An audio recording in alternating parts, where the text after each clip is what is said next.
Under normal operating conditions for GLBP, you'll have one AVF responsible for one virtual MAC address. However, what if an AVF is now forwarding traffic for two or more virtual MAC addresses? What is likely the reason behind that?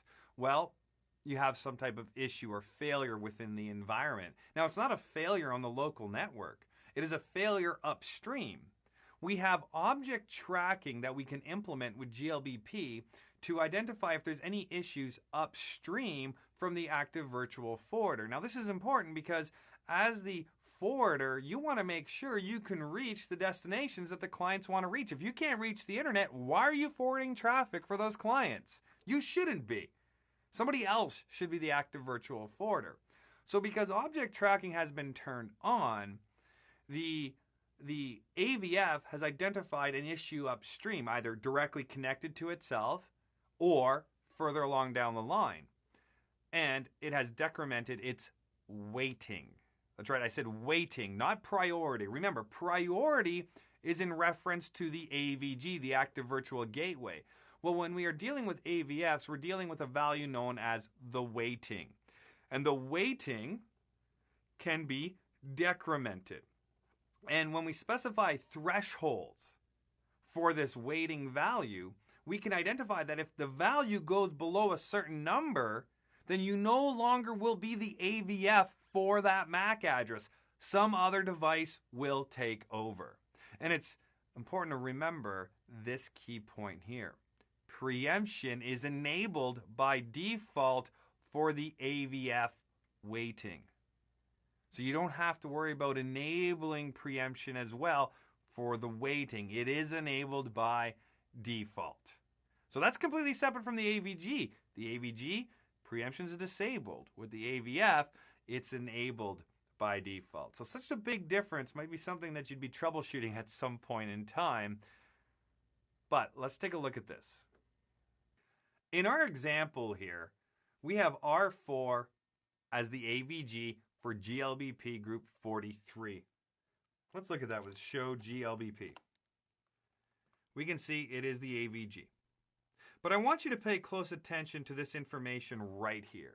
This weighting information is going to let us identify who the AVFs are based on certain conditions. For example, this weighting value of 100 has a configured value of 100, a lower threshold of 95, and an upper threshold of 100.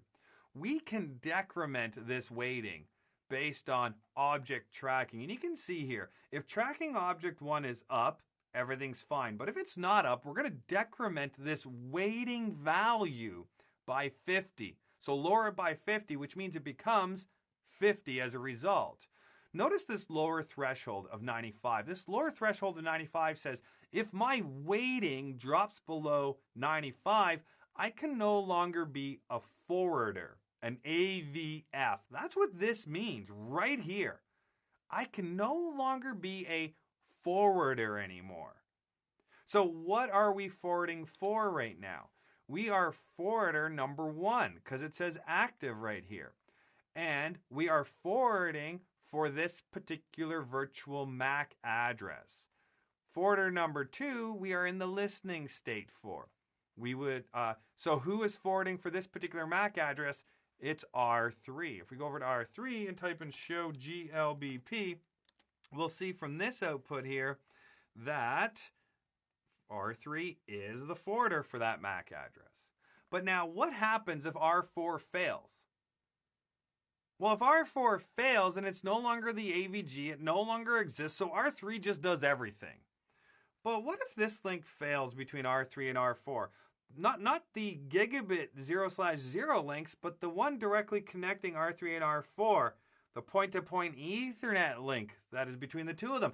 If that fails, are we still speaking GLBP for group 43 in the 10.1.43.0/24 network? Of course we are. The hello packets keep going back and forth. But can R4 send any traffic to VLAN 10, VLAN 20? No, it can't, because as it receives the traffic from the clients inbound on gig 00, it can't send it over to R3 across that point-to-point Ethernet link. So we need to set up object tracking here. We need to track that particular interface. And that's what we've done on R4. Analyze R4's configuration. It says right here, track object 1, state up decrement 50. So let's look at the tracking object, show track. It's tracking object 1, and we're tracking interface gigabit Ethernet 2/0. We're tracking the status of that interface, the line protocol. Right now it's up, but let's bring it down. Interface gigabit Ethernet 2/0. If we shut down this interface, let's be patient here, because we'll see that the tracking object goes down. So the tracking object goes down. And as a result, since the tracking object goes down, if we go back up here to the output, that means that we should lower the weighting by 50. So let's look at the output of do show GLBP. When I look at the output now, you can see the weighting is 50. Since our lower threshold is 95, we will no longer be the AVF for forwarder number 1. So the MAC address associated with forwarder number 1. Over here you can see we are active, but oh, look at the message that just appeared. No longer are we active. We are listening now in this particular case. So let's look at the output of show GLBP again, and you'll see that for forwarder 1 we're listening, forwarder 2 we're listening because we can't be the AVF anymore based on the object tracking that we have done. So who is the forwarder now for both of these MAC addresses? Well, you can see right here, we are now the forwarder 1. R3 is. R3 is forwarder 1 now. So look at the output of show GLBP. We'll see in this output that we're active for both. So for some reason, you have a router that is the forwarder for multiple MAC addresses. It might be because you have object tracking configured and that link or object that you are monitoring has gone down. And since it's gone down, GLBP is working as it should. It is making sure that traffic continually is being forwarded by the other routers that are still able to forward that traffic on. So this is how you would verify that. This is how you would troubleshoot it.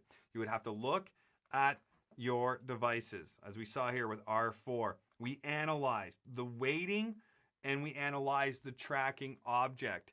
In addition to that, we reviewed the output down here, the forwarding output, who is currently listening and who is currently active for each of the MAC addresses.